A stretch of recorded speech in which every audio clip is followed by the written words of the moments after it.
আসসালামু আলাইকুম, কি অবস্থা সবার? সো আজকে আমরা কথা বলবো সুইডেন নিয়ে। ইউরোপের কান্ট্রি সুইডেন। তো সুইডেনে পড়তে গেলে আপনার কি লাগবে, আপনি কখন অ্যাপ্লিকেশন করবেন, কিভাবে অ্যাপ্লিকেশন করবেন, কয় টাকা খরচ হবে, তার মানে হচ্ছে আপনার ইউনিভার্সিটি অ্যাপ্লিকেশন থেকে শুরু করে ভিসা প্রসেসিংয়ে যা দরকার, আপনার অ্যাপ্লিকেশন টাইমলাইন, আপনার এন্ট্রি রিকোয়ারমেন্ট এবং হচ্ছে ডেডলাইনগুলো সবগুলো আমরা শেয়ার করবো এই ভিডিওতে। সো আপনার যদি প্ল্যান থাকে আপনি সুইডেনে পড়তে যাবেন, সো এই ভিডিওটি সম্পূর্ণ দেখুন। আমরা এখন কথা বলবো সুইডেনের একাডেমিক রিকোয়ারমেন্টস অনুযায়ী কী আপনার হচ্ছে একাডেমিক রিকোয়ারমেন্ট থাকলে আপনি সুইডেনে অ্যাপ্লাই করতে পারবেন। প্রথমে যদি আমরা ব্যাচেলারের কথা বলি, অবশ্যই আপনার জিপিএ এসএল 3.5 অ্যাবভ হইতে হবে এবং আইএলটিএস স্কোর কিন্তু আপনার অবশ্যই 6 থাকতে হবে। বাট আমরা রিকমেন্ড করবো যাতে আপনার 6.5 এবং নো বেন লেস দেন 6 থাকে।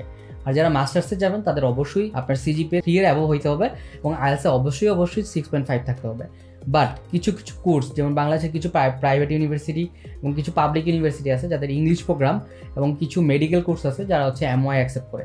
তার মানে যদি আপনি ওই সিলেক্টেড ইউনিভার্সিটি হয়ে থাকেন, সিলেক্টেড প্রোগ্রামের হয়ে থাকেন, আপনি কিন্তু এমওয়াই দিয়ে অ্যাপ্লাই করতে পারছেন। আমরা এখন কথা বলবো ইনটেক নিয়ে। অন্যান্য কান্ট্রির মতো কিন্তু আপনার সুইডেনে 2টা ইনটেক রয়েছে। নাম্বার 1 হচ্ছে আপনার জানুয়ারি, নাম্বার 2 হচ্ছে September. So most of the international স্টুডেন্টই কিন্তু আপনার সেপ্টেম্বর অর্থাৎ যে অটাম ইনটেক ওখানে যায়। সো ওখানে অ্যাপ্লিকেশনগুলো শুরু হচ্ছে আপনার অক্টোবরের মিড উইক থেকে এবং শেষ হয়ে যায় জানুয়ারির মিড উইক পর্যন্ত। সো আপনাকে একটু টাইমলাইনটা ঘাটাঘাটি করতে হবে, সার্চ করতে হবে কখন আপনার অ্যাপ্লিকেশন ডেডলাইন শুরু হচ্ছে, কখন শেষ হচ্ছে। এখন আমরা কথা বলি ব্যাঙ্ক স্টেটমেন্ট নিয়ে।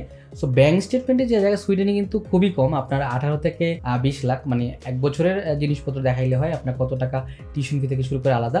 সো 18 থেকে 20 লাখ টাকা আপনি ব্যাঙ্ক স্টেটমেন্ট দেখাইলে হবে। এটা আপনারা কী করবেন, আপনারা যখন অ্যাপ্লিকেশন করেন তখনই আপনি ব্যাঙ্ক স্টেটমেন্টটা খুলে ফেলবেন, মানে ব্যাঙ্ক অ্যাকাউন্টটা ওপেন করে টাকাটা রেখে দিবেন যিনি আপনার স্পন্সর হবে তার অ্যাকাউন্টে।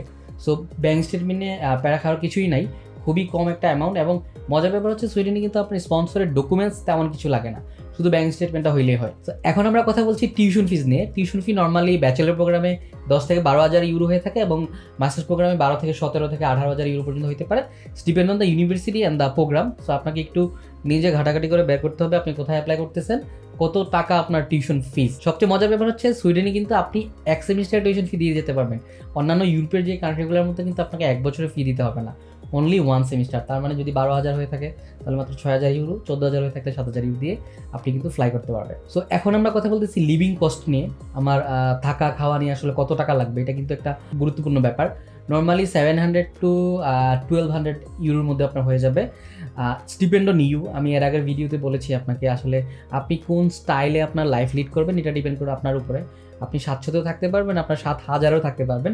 সো আপনি কীভাবে লাইফ লিড করতেছেন এটা কিন্তু আপনার উপর ডিপেন্ড করতেছে। বাট অ্যাভারেজ যদি বলি 700 থেকে 1,000 euro is enough for European country, যে কোনো কান্ট্রির জন্য। তো সুইডেনও কিন্তু সেম অ্যাজ ইট ইজ, 700 থেকে 1,000-1,200 ইউরোর মধ্যে আপনি অনায়াসে সুন্দরভাবেই লাইফ লিড করতে পারবেন। পার্ট টাইম জবের ব্যাপারটা হচ্ছে সুইডেনে কিন্তু কোনো ব্যারিয়ার নাই যে আপনাকে এত ঘন্টা জব করতে দিবে না, এত ঘন্টা জব করতে দিবে। আপনার মন ইচ্ছা মতো আপনি যতক্ষণ খুশি জব যদি পান আপনি জব করতে পারেন। সো এটা কিন্তু একটা বেস্ট অপরচুনিটি ইন্টারন্যাশনাল স্টুডেন্টদের জন্য, কারণ আমরা কিন্তু আসলে বাংলাদেশ থেকে অথবা যারা যাই আমরা অলওয়েজ আসলে খুঁজি যে কোথায় হচ্ছে পার্ট টাইম জব ফ্যাসিলিটিসটা অনেক ভাবে এবং লিগালি অ্যাপ্লিকেবল। আমরা অনেক কান্ট্রিতে আমরা করি বাট কিন্তু লিগালি কিন্তু অ্যাপ্লিকেবল হয় না। বাট সুইডেন কিন্তু আপনাকে লিগালি বলে দিচ্ছে যে আপনি যতক্ষণ খুশি ততক্ষণ হচ্ছে আপনি পার্ট টাইম জব করতে পারবেন। এবং পার্ট টাইম জবের আসলে আওয়ারলি রেট কত দিবে, অ্যাভারেজ হচ্ছে 10 থেকে 12 ইউরো পার আওয়ারে। তো 10 থেকে 12 ইউরোর মধ্যে আপনি যদি পার ডে 8 ঘন্টা জব করেন, হিসাব করেন যে আপনার কত পড়তেছে, মান্থলি আপনার কত আর্ন করতে পারতেছেন, ওই হিসাব করে সহজ একটা ক্যালকুলেশন করে ফেলতে পারেন। এবার আমরা কিছু কথা বলি কমন কোয়েশ্চেন নিয়ে। আমাদের যেই সচরাচর স্পেশালি আমি যে কোয়েশ্চেনগুলো পাই, ভাই লিভিং কস্ট কি তুলতে পারবো? হ্যাঁ অবশ্যই, বাট এই যে আমি আগে বললাম এটা আপনার ডিপেন্ড করে, আপনার কোয়ালিটি, আপনার নেটওয়ার্কিং, আপনার কমিউনিকেশনের উপরে। কিছু স্টুডেন্ট দেখা যায় অনেক ভালো জব পাইতেছে, কিছু স্টুডেন্ট পাচ্ছে না।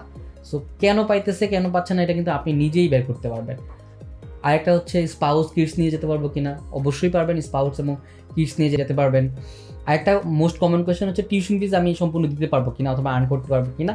আমি যদি বলি হ্যাঁ আপনি পারবেন, বাট এইখানে কিন্তু ওই যে আমার একই প্রশ্ন বলতেন যে ভাই আপনি আসলে ঘুরায় পেঁচায় অ্যান্সার দিচ্ছেন, বাট এই কোয়েশ্চেনের অ্যান্সারটা কিন্তু ঘুরায় পেঁচায়। আমি পার মান্থে 10,000 ইউরো কামাইতে পারি, আবার আমার যে পাশের যে রুমমেট অথবা কলিগ সে কিন্তু 2,000 ইউরো কামাইতে পারে না। এটা টোটালি ডিপেন্ড করতেছে আমি আসলে আমার কী স্কিল রয়েছে, আমার কী কোয়ালিটি রয়েছে এবং আমার কী কমিউনিকেশন, কার সাথে কী রয়েছে, নেটওয়ার্কিং রয়েছে। সো অবশ্যই ডেফিনেটলি আপনি আপনার সুইডেন পার্ট টাইম জবের ক্ষেত্রে খুবই ফ্লেক্সিবল এবং পার্ট টাইম জবও পাওয়া যায়।